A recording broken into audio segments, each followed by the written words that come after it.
Welcome to the AJ Sports Show. Today I'm going to talk about college footballs. I believe we're in week 5. Yes, week 5 of college football, NFL week 4. And I'll do a little speed run of the MLB wild cards. 3 series have already been decided.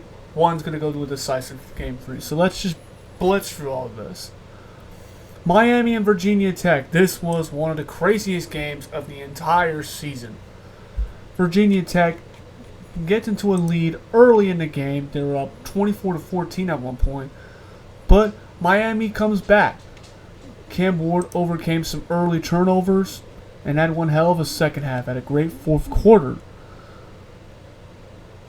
Virginia Tech was doing whatever it could to hang on to this game.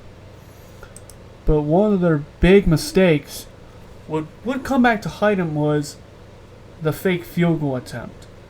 That really came to bite them.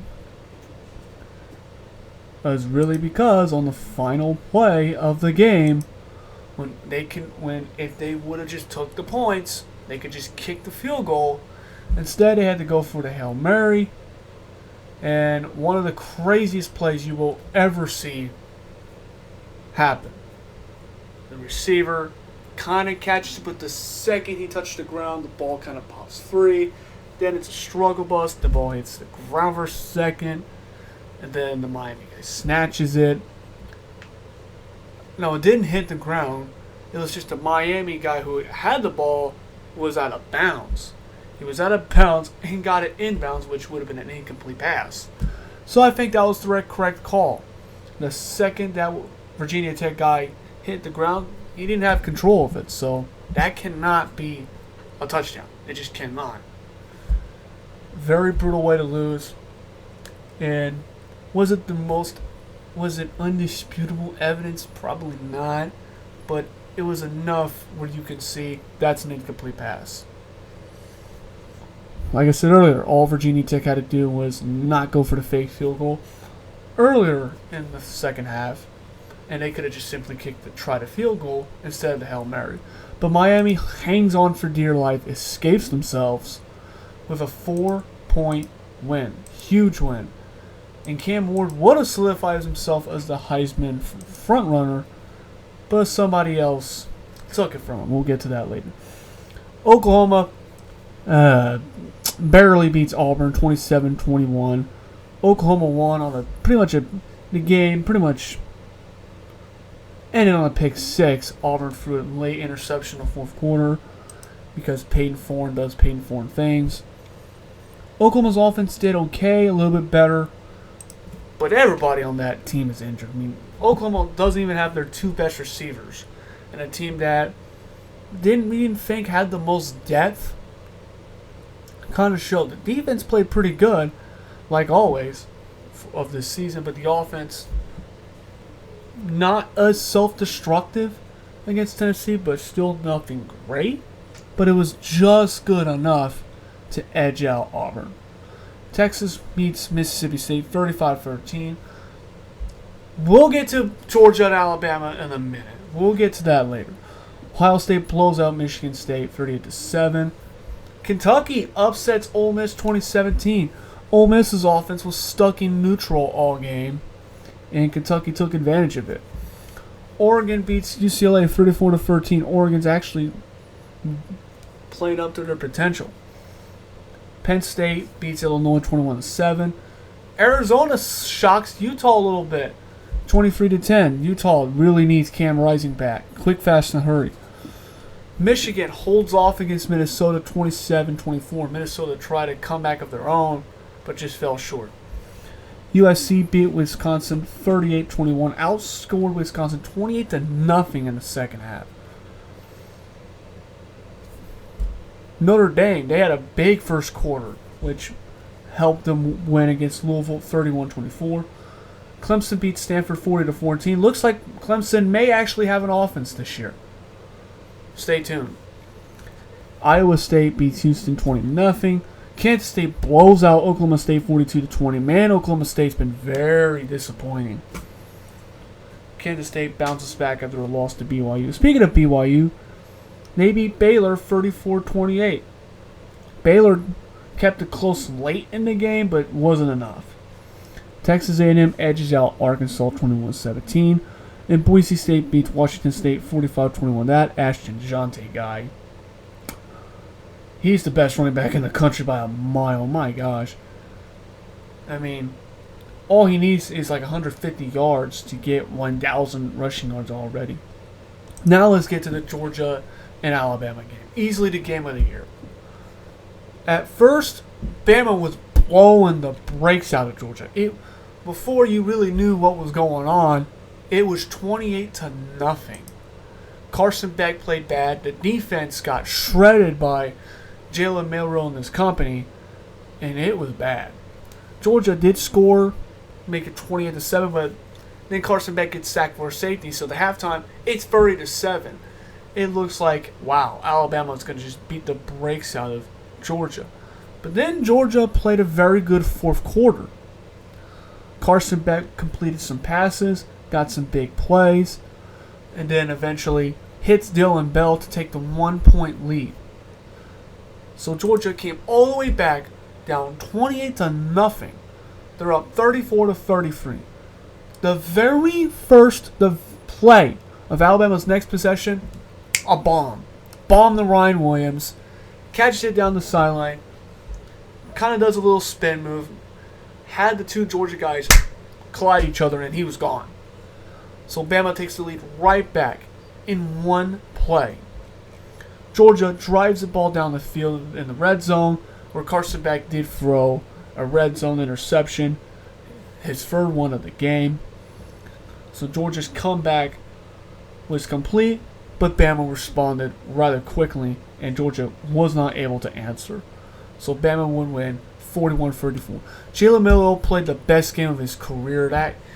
Georgia just couldn't stop him, running and throwing. And Jalen Milroe's always had an issue with consistently completing passes. He makes big plays, but it's the consistency throwing the football that's always been an issue. Not that night. Every pass he was throwing was getting completed, and he was running the ball with precision. Easily the best game of his career, and Milroe catapulted himself to the Heisman frontrunner so far in this 2024 college football season. Still a lot of ways to go. Let's quick recap of all the non-ranked games. Rutgers beats Washington 21-18. Man, Washington's been very disappointing. Nebraska beats Purdue 28-10. It was so bad, Purdue literally fired its offensive coordinator, Graham Harrell. Although, in my opinion, they need to fire Ryan Walters. I know it's only his second season. It's usually not very smart to fire a head coach that early. But there's nothing inspiring. There's nothing. I don't think I can even put a false optimism on Ryan Walters. He's just not it.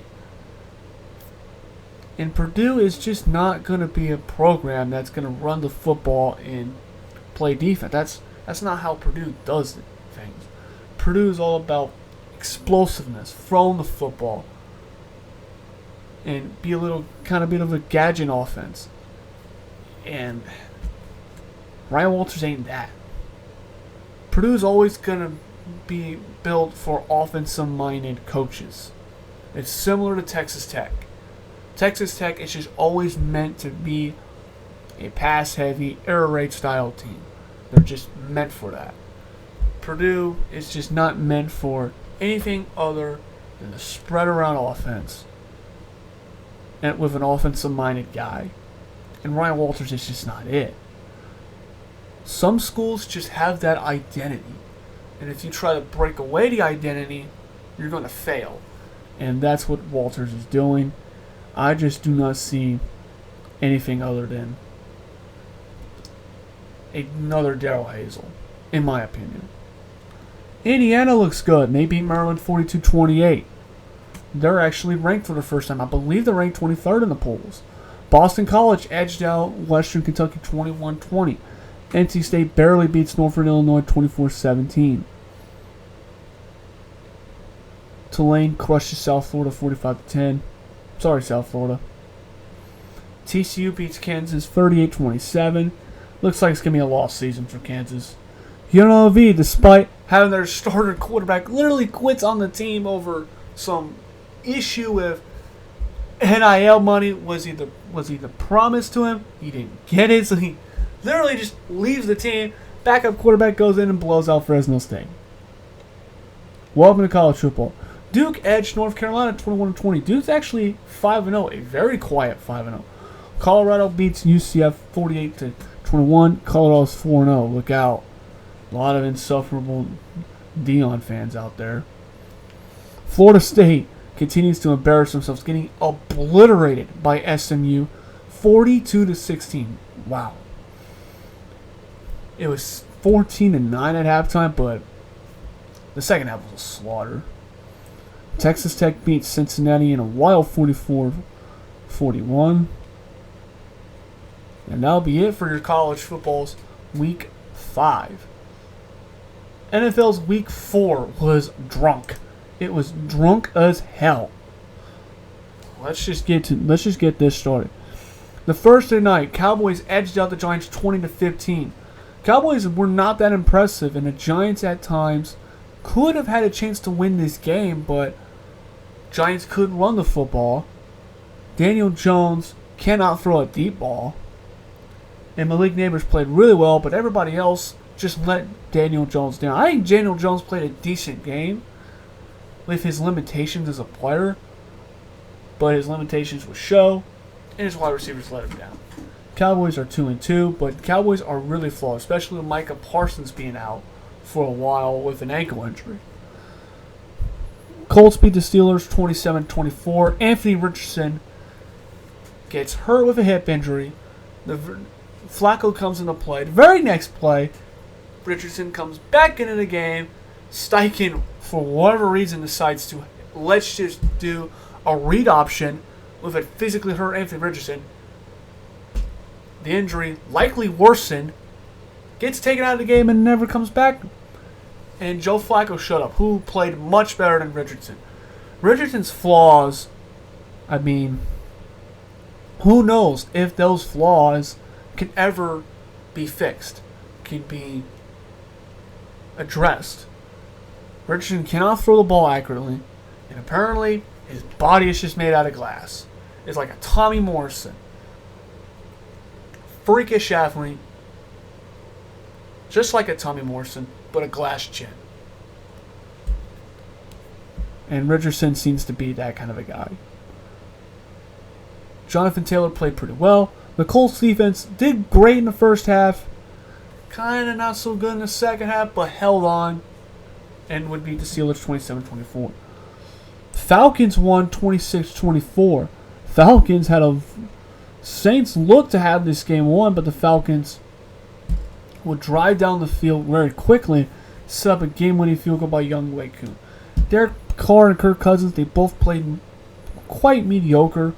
The running games of both teams did pretty good. Alvin Kamara did alright, and Tyler Algier, whenever he got his carries, he did pretty well. Falcons won 26-24. The Bears edges out Rams 24-18. Caleb Williams played better. DeAndre Swift played pretty solid. The offensive line still not great for the Bears, but played a little bit better. Rams, you're just cooked with injuries. I mean, almost every single player with a damn on the Rams is hurt. So, and I had the Rams going to the playoffs too. It's going to be a lost season for them. Bears are 2-2. The Rams are down to 1-3. Vikings, they start 4-0. Vikings had a fast start in the first half. They were up 28-0 at one point. Jordan Love, I believe the Packers rushed him a game too early. I felt they should have put in Willis to start and at least let Jordan Love get another week of practice to get back up to game speed. But he was in the game, looked bad in the first half, but played great in the second half. Big plays after big plays put the Packers back into the game. But Vikings just hung on. Sam Darnold played pretty well. Great first half, not so good first half. Aaron Jones was a bell cow all day, reliable running the football. Jordan Addison is back. He played well. Justin Jefferson is doing Justin Jefferson things. And once they get TJ Hawkinson back, Vikings could make a surprise playoff run. I had the Vikings only winning 4 games. Well, 4 games in, they already have 4 wins. They're going to easily eclipse that. Broncos beat the Jets 10-9. Wow, this game was a clown show. Yeah, the weather was bad. Rodgers did not play that good of a game. The running game goes nowhere. Bo Nix, he was non-existent in the first half. Played decent in the second half. But this was more on the Jets' offense. Just was stuck in neutral. Rodgers only 50% completions. Not good. Offensive line didn't too great. Breece Hall has played terrible this season. I'm sick and I'm done. I was one of those people that balled, and then you know what? Breece Hall could have a very good Pro Bowl season. Right now, that looks like not to be it. I do not want to hear any more Breece Hall crap. He's been awful. The Jets' offensive line, not as a train wreck as last year, but still been disappointing. And the defense is starting to feel the injury bug. Man, that Hassan Reddick experiment is going to be a failure for the Jets. Aaron Rodgers needs to step up his game if the Jets want to make the playoffs, which I have them making the playoffs. Eagles blow out the Eagles 33-16. Big Show doing Big Show things. Jalen Hurts looking spotty. Man, Jalen Hurts has just not been playing all that well ever since the second half of last season. Turned the ball over, just not being consistently good. And if the Eagles continue to struggle, you know Eagles fans and everybody else, they want Nick Sirianni get thrown under the guillotine. And Philly will do it. Philly is not patient. They will fire coaches left and right if they don't see results that they expect. And right now it's not going that way for the Eagles, as they fall to 2-2. Tampa Bay improves to 3-1. They're ahead in the NFC South. Bengals got their first win against the Panthers 34-24. Their offense played great for the second straight week. The running game was much better. The offensive line was much better. Defense still concerning. Chuba Hubbard ran all over them, and Andy Dalton looked pretty good. Not good for the defense. But the Bengals do get their first win, so they avoid a catastrophic 0-4 start. They're 1-3. Not good, but the Bengals have enough talent to maybe salvage and still try to make a playoff run. Texans beat the Jaguars 24-20. Trevor Lawrence doesn't look great. Tank Bigsby had a great first 3 quarters, except the Jaguars decided to not give him the ball in the fourth quarter. Strange. CJ Stroud played pretty good, but the Texans, ton of penalties in this game, which is becoming a concern. The Texans had 12 penalties. I believe that's their 3rd straight game with double-digit penalties. Not good. But CJ Stroud led a game-winning drive and threw the game-winning touchdown. So the Texans are 3-1, but they still got a lot of things to clean up. And the Jaguars, 0-4. They're not going to be a good team this year. I expected this team to kind of bounce back. That does not look to be happening. And Doug Peterson's job is on the line. And it doesn't look to me the Jags are going to salvage this season. So my prediction is the Jaguars are going to fire Doug Peterson. And that might be Doug Peterson's last time being a head coach in the NFL. Commanders blows out the Cardinals 42-14. Jaden Daniels looks real damn good. Real damn good. The Commanders just ran the Cardinals off the field. The running game was great. Passing game, great. The Commanders had 216 rushing yards. They had 449 yards of total offense. Kyler Murray had its moments, but they just didn't have a chance. Commanders just ran away with this game. It was not close. Jaden Daniels is right now the headline of the Rookie of the Year. And the Commanders are 3-1. They're actually first place in the NFC East. The Niners, they've been hit by injuries. They did get Deebo Samuel back, so they were able to play. What the 49ers should play is win convincing games against bad teams. They did that against the Patriots. Purdy had his moments. Jordan Mason ran all over them. Juwan Jennings, Deebo Samuel, George Kittle had their moments. It was just a complete team game that you would expect for the 49ers. Even though they're still not completely escaping the injuries, they're at least got some of their main guys back. Who knows if Christian McCaffrey comes back this year? He's probably going to miss at least another month. Not good on that. But Jordan Mason has looked really good so far in this season. Raiders beat the Browns 20-16. Deshaun Watson, played okay. He played his best game of the season, but still not enough. Running game goes nowhere. The offensive line sucks. And how bad the offensive line sucks? Deshaun Watson threw a deep ball to Amari Cooper. I believe it was Amari Cooper for a touchdown. That play gets called back for holding. That's all you need to know about the Cleveland Browns. It's going to be a lost season for them.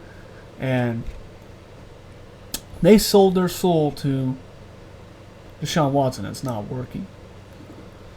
Chiefs beat the Chargers 17-10. Mahomes kind of looked sluggish out there. Although, let's be honest, does he have a wide receiver left?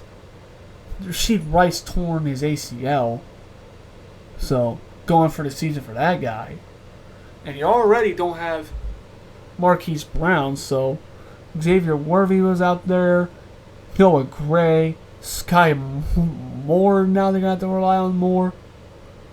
They had Kareem Hunt got his first action. Welcome back to the Chiefs, buddy. And he played pretty decent. 14 carries, 69 yards. The Chiefs defense played great. Justin Herbert didn't look all that great. The Chiefs shut down the run.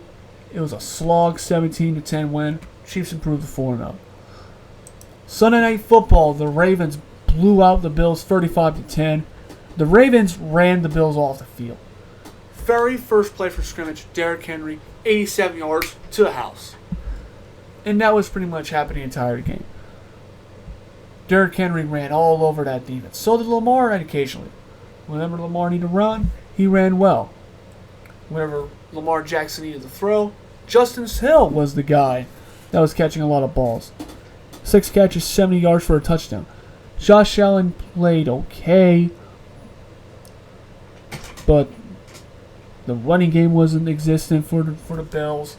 And honestly, the Bills' defense, which has been concerned, a lot of key guys are just not there. So the Ravens just pounded them. It was not close. 35-10. The Monday Night Football ones. Titans blows out the Dolphins 31-12.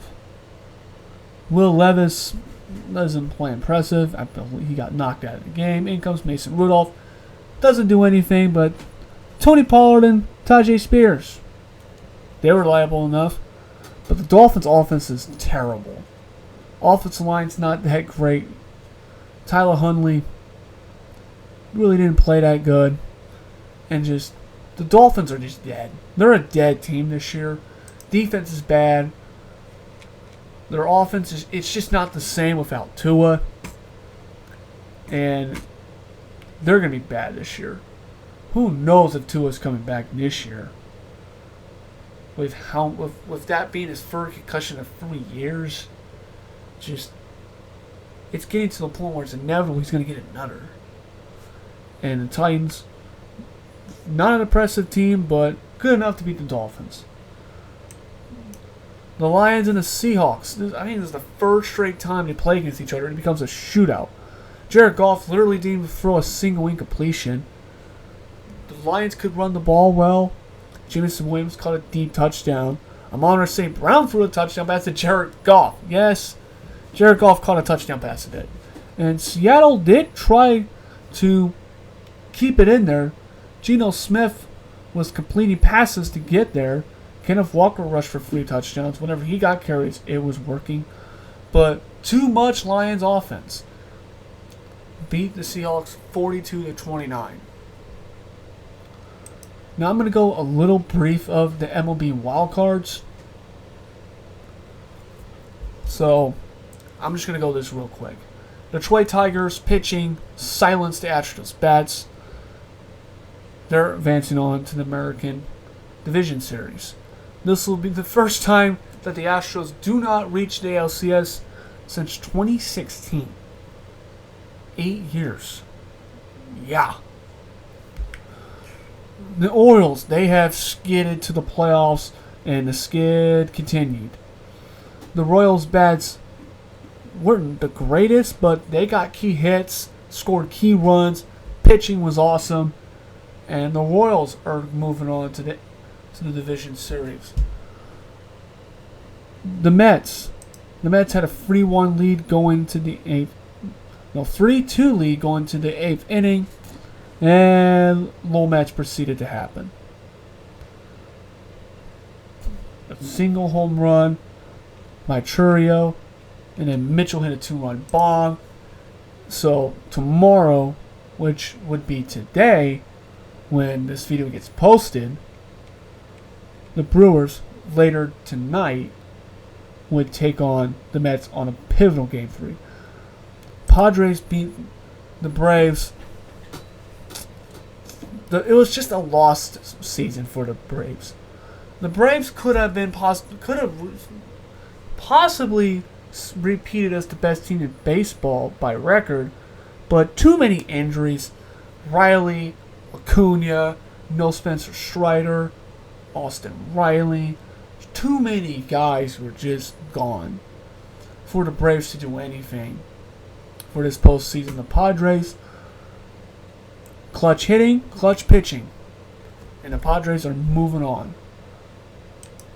So, later tonight, Game 3, decisive game in Milwaukee, Mets and the Brewers. In the division series, it's going to be Tigers and the Guardians, Royals and the Yankees, and Padres and the Dodgers. The Phillies will wait on the result of the Mets-Brewers game. This postseason is going to be fun.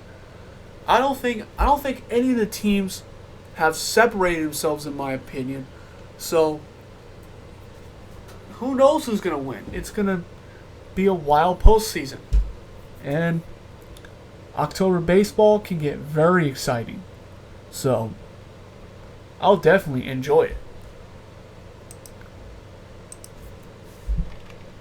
Before we end this, I'm going to do a quick preview of the key games going on this week. Missouri and Texas A&M. That can go either way. I'm gonna say A&M. They're gonna pull off the upset. Missouri's the better team, but Missouri has kind of dodging themselves. So I think A&M's gonna win that game.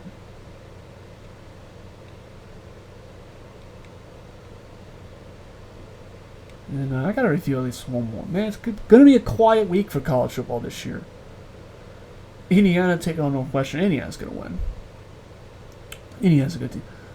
SMU and Louisville. That's going to be an interesting game. SMU did not look good early in the season. Has played better. I still think Louisville will win. It's at Louisville. And Jeff Brom's a pretty damn good coach. So, give me Louisville on that one. So let's get to your NFL Week 5. Monday Night Football, which will be tonight. Buccaneers and Falcons. That can go either way. I'm going to say the Falcons. Falcons will win. It'll be a close one. Colts and the Jaguars. The Colts. I'm not even going to make a prediction. I'm just going to say this. They better beat the Jaguars. Jaguars are terrible. Ravens and the Bengals. I want to have hope for the Bengals, but their defense, too many issues. I'm going to have to go with... You know what? I'll go bold. I'll say Bengals pull it off. I'll go bold. Bills and Texans. I'm going to say the Bills. Texans just cannot stop taking penalties. And the Bills can capitalize that. And I think if the Texans cannot stop taking penalties, Bills will pounce on them. So I'll go with the Bills. Cowboys and Steelers on Sunday night. I'll say Steelers. There's just too many issues for the Cowboys. Not enough wide receivers. And the Steelers, they're not the most impressive offensively, but when the Steelers don't turn the ball over, they'll win with the defense they have. On Monday night, the Saints and the Chiefs. I think this is going to be another ugly game. I'll say Chiefs because their defense has played really well. Steve Spagnuolo is one of the best defense corners in the game. So I'll say the Chiefs will win ugly. So that'll be it for this episode. I take great reviews of the games of College Football Week 5 and NFL Week 4 and give you a kind of blitz the previews of some of the key games of this upcoming football week. And I did a quick review of the MLB's Wild Card Series. So tonight, Buccaneers will take on the Falcons. The Mets take on the Brewers in the decisive Game 3. So that'll be it for this episode. Thanks for watching.